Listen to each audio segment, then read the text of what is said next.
My name is Elizabeth Bonareri. I work with AFTA as the Director of Programs. AFTA is one of the guarantees funded by Comic Relief to implement the malaria project in Geita region, one of the regions with the highest prevalence of malaria.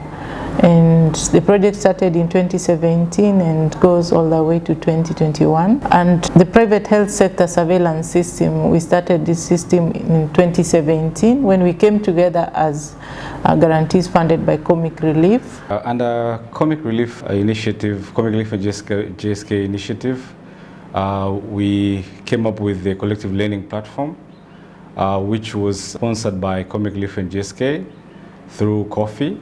And then we started this system in order to be able to collect all the partners' data, which were collected randomly by each partner, but we thought it would be nice to have one integrated system which will be collecting all the information in one system. So that system started by involving the government themselves when we in the stage of technological or development. So far we were working, because the development has two parts. First, the collection piece, data collection piece, and the second one is the integration, the data manipulation and analysis and providing provision of the dashboard. So with the data collection arm, CHAI worked with the Electronic Government Agency, also known as EGA, to develop that user-friendly platform that anyone who can having any kind of the phone, they can send that data monthly. So we capitalize the existing USSD platform of the government.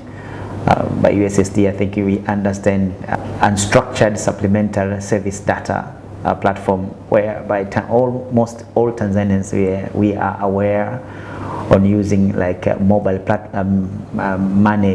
money platforms like Tigo Pesa, M-Pesa, Airtel money. So with that experience of using USSD, it was easier for any drug shop or any laboratory provider or any community health worker to use the same structure to send the information through their phones. When the idea came that it would be nice to link the system into DHIS2 in order to be able to have the sustainability of the system, because DHIS2 is the system which is used by the government and other stakeholders, all the national level stakeholders.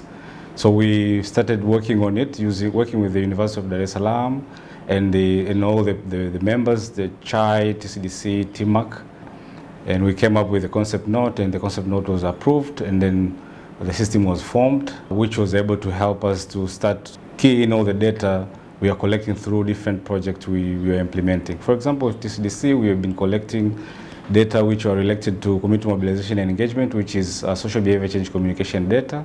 It's very unfortunately, looking back in the days up to this year, all the data which are collected, which are under SBCC, they did not have a proper system to be able to report them directly to the national level.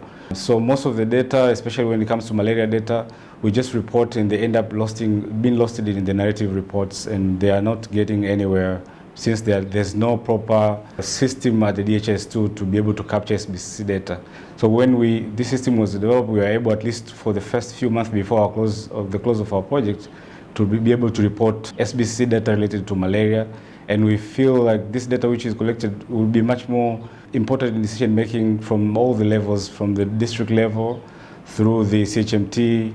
According to the Tanzania Malaria Indicator Survey that was conducted in 2017 and this report was released in 2018, still shows that there is a significant portion of populations who are having a fever seeking care from the private sector. So that 40%, it's a huge that we need to consider its health data that are coming, the health data that are received from the private sector. So with this kind of surveillance system, it will bring the information from that 40% of the populations having fever and bringing back to the Ministry of Health to make an evidence-based health decisions in the future, and that can provide a better planning of the health interventions considering this the information from the private sector, particularly from the drug shops, autonomous laboratories,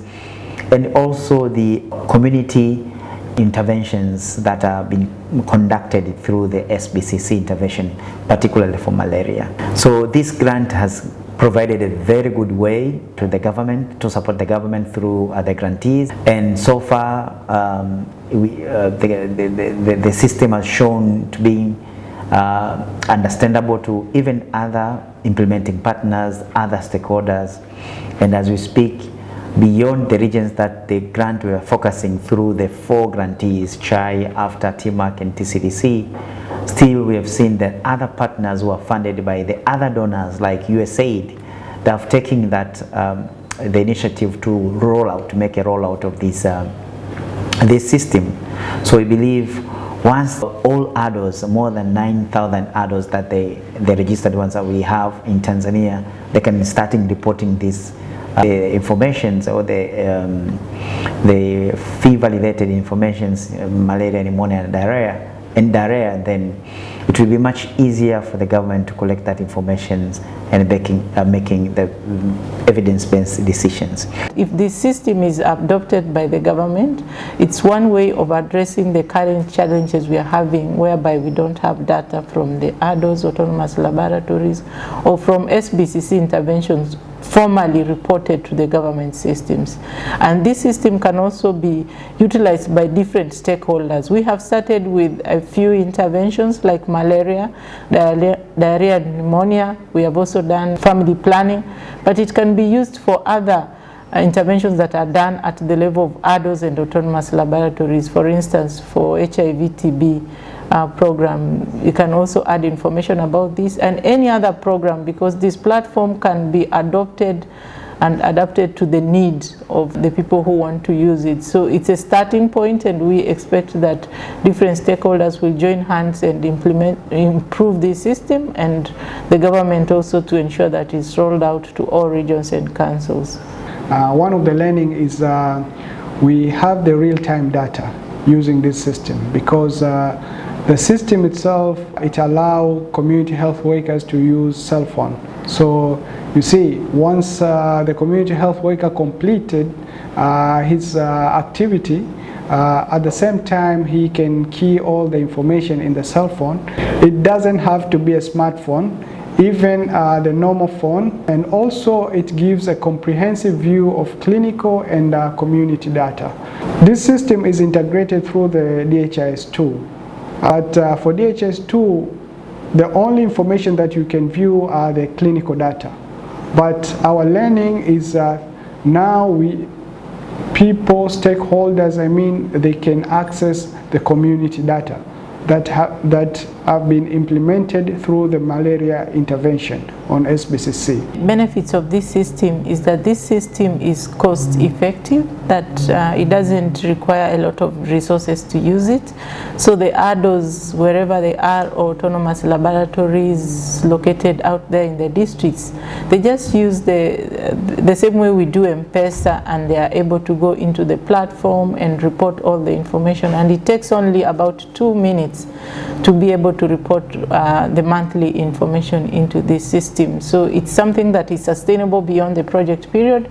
We believe that the ADOS will continue using this system. But in addition to that, we have been able also to provide the ADO registers that would enable them collect all the data that will enter into the system. This is also a way, and the fact that we worked with RHMT and CHMT closely to conduct the trainings across all the users of the system, we are looking at this system being sustainable, that the users are now able to use the system, and the technical support will come from the council and regional teams to be able to assist the facilities to ensure that they report in time. But at the regional level, this information is going to, and the council level, is going to assist these decision makers to be able to access information that would help them understand or make informed decisions regarding the health interventions they're implementing in the districts or regions. For instance, you will be able to know how many ADOS are testing, how many autonomous laboratories are testing how many cases of malaria, or how many ADOs are serving malaria cases, how many ALUs have been disbursed through ADOs. In schools, you'll be able to know how many schools have done malaria education sessions, how many students are sleeping in nets, community members who have nets. This will also assist in the net distribution program. The challenge is that when we started with this system, some of the data was not uploaded because the CHWs were not trained during that period. So we had to go back and upload the data retrospectively. This system also has some challenges that have come along during the implementation. I've seen it takes a bit of time to train CHWs, the community health workers, because we are different in a level of understanding, especially when you introduce something technology, especially at the rural area. Another challenge is there's a slight network barrier sometimes in some of the areas. The coverage of the network at our rural settings. There are areas sometimes there is a network blockage. So what they have to do, the community health workers, once they have completed their activities, they are usually, sometimes I've seen they are noting down in their piece of papers the information, and if that area has a network barrier, so he or she has to move to area where there's a network, and mostly this network barriers comes to those very interior areas of the rural settings. So when it comes to the town center, then he or she is able to key all the information, and the information will pop up in the system and being accessed by everyone. This system can be used effectively by government if it chooses to adapt this to see the larger picture of SBC work, or even those working with ADOs and other health areas, maybe school interventions. They could get a sense of what is going on there and inform them in terms of policy development or designing projects they would like to see out there so they can improve the lives of Tanzanians. Integrating this in the government structures, like how we collect the information through the government structure, how we can visualize the information and analysis through the government structure, it gives us the confidence that this system will be well sustained and it can stay longer to provide its gains.